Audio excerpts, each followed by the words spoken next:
part 2 soal divinity atau energi ketuhanan atau keilahian. Kita sekali lagi membukanya dari menurut versi saya saja ya, supaya nggak salah, karena masalah keilahian ini sensitif, karena nyenggol banyak aspek dalam kehidupan kita yang kadang orang nggak percaya, tapi saya nggak peduli.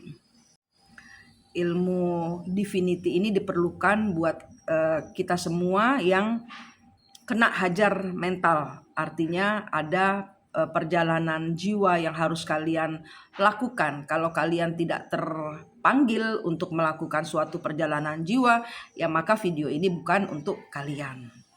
Dibikin simple saja, di skip, nggak usah didengerin video saya, oke? Tentang keilahian ini kadang kita dengan antar agama dengan orang-orang di seagama kita sendiri kadang-kadang beda prinsip kan. Saya ingat dengan ibu saya, beliau itu ibu saya itu adalah role model seorang Kristen yang baik ya. Kita bicara menurut saya ya. Tapi di dalam perjalanan saya menemukan sendiri. Jadi ibu saya itu berpatok pada aturan-aturan. Beliau ibu yang baik, tapi secara hubungan ibu dan anak saya sering benturan pada saat saya kecil. Nah, saat saya sudah kena hajar mental, saya sudah mengenal lebih dalam, mengalami hal-hal pribadi antara saya dengan Tuhan. Saya mulai bisa ngomong, "Bu, itu salah." Bahkan saya bilang sama ibu saya, kalau masuk gereja itu hanya untuk melemahkan imanmu, lebih baik tidak usah ke gereja. Kenapa saya bilang begitu? Karena banyak sekali nanti pendeta satu ngomong ini ibu saya percayai, nanti pendeta yang lainnya lagi ngomong, ibu saya jadi kacau. Dan kalau kacau jadi ke anak-anaknya itu ikut, jangan begini jangan begitu. Nah, anak-anaknya pusing jadinya. Kadang-kadang di dalam suatu rumah ibadah itu kan omongannya pembicara ini satu ini dengan yang lain itu kan berbeda ya. Pendeta satu dengan pendeta yang lainnya berbeda. Yang mana yang mau diikutin? Kan bingung. Pakemnya sudah dari Alkitab bahasa Indonesia. Udah itu aja dari keseharian. Saya sampai saking bingungnya ibu saya suka beralih-alih. Sebentar ngomong pohon Natal nggak boleh, sebentar yang salib itu ininya harus diturunin, sebentar bilang ini terus soal penamaan Yahweh, Bapak Yahweh. Sebentar orang Katolik atau Kristen ngomong YHWH itu bukan Yahweh. Aduh, pusing saya. Jadi soal penamaan saja itu jangan usah dibuat ribet. Kayak bapak saya ya, namanya Suarsono Abu Almadi Ronoyudo. Kadang-kadang dipanggil Pak Ronoyudo, kadang-kadang dipanggil Pak Abu, kadang-kadang dipanggil Pak War, kadang-kadang dipanggil Kapten. Bapak saya kapten memang. Itu orangnya cuma satu, ya itu aja. Manusianya cuma satu itu. Kayak saya. Teman-teman masa sekolah saya, SD, SMP, SMA, kuliah, manggil saya Dini. Di Bali nama saya awalnya Dini. Semenjak saya bertobat, saya kembali ke nama asli saya sesuai KTP, Manik. Orangnya tetap saya. Paham?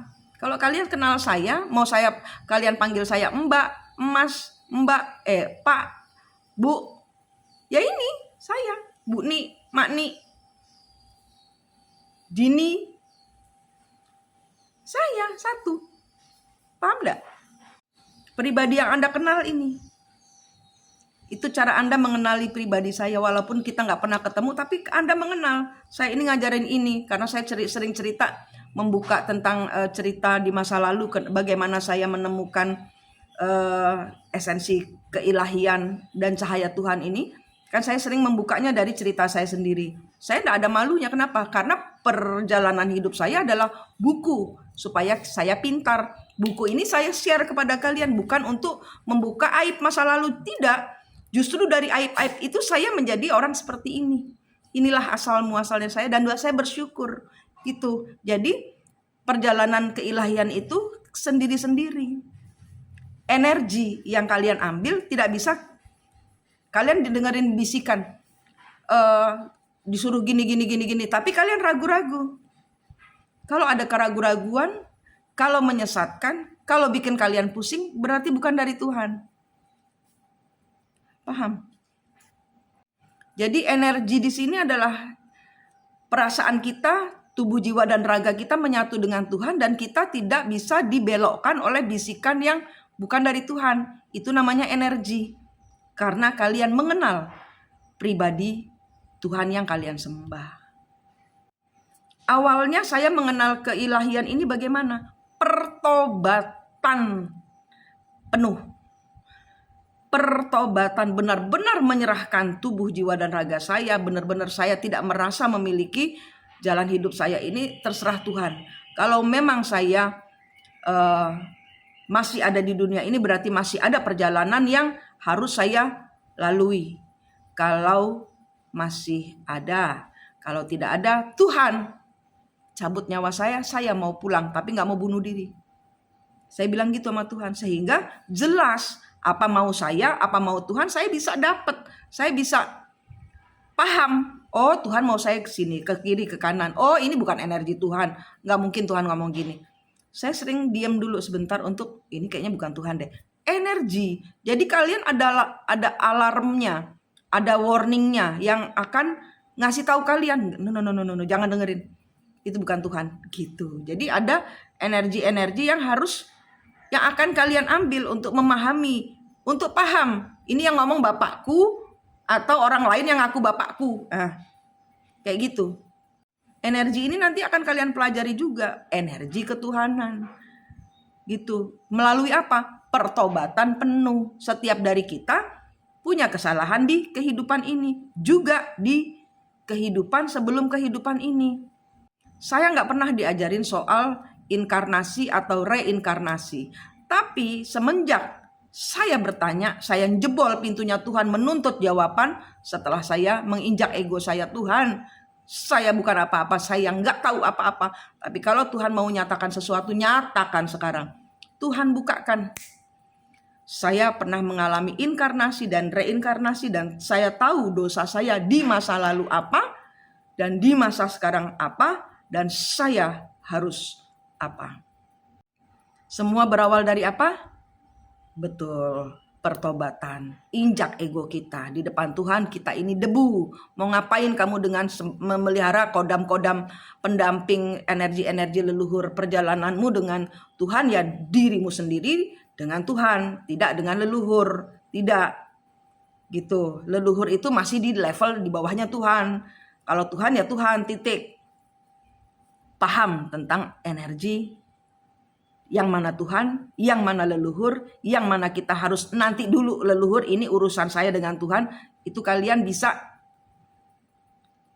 menyalut diri dengan energi-energi yang Anda akan tahu Anda harus gimana. Tidak mengaku diri sebagai, oh saya avatar Wisnu, terus kesurupan itu namanya. Berarti kalian reinkarnasi di kehidupan ini, atau inkarnasi di kehidupan ini. Ada pembayarannya Dewa Wisnu yang harus kalian tuntaskan. Kembali lagi ke Divinity. Untuk mengambil esensi Divinity adalah dari pertobatanmu. Hidup ini tentang dirimu sendiri. Divinity, ketuhanan. Itu harus kalian punyai energinya. Orang-orang yang dekat dengan energi ketiban sampur harus menuntaskan karma leluhur. Kalau enggak pakai energi keilahian, bablas anginnya. Kalian hanya diombang-ambingkan oleh tabokan demi tabokan sampai kalian sadar. Kalian harus melepaskan semuanya, menginjak ego, membayar karma, dan memutus siklus leluhur-leluhur kalian supaya hidup kalian adalah hidup kalian sendiri, bukan lagi karma atau inkarnasi atau reinkarnasi. Selesai sampai di kalian. Ini part kedua. Kita lanjut part ketiga.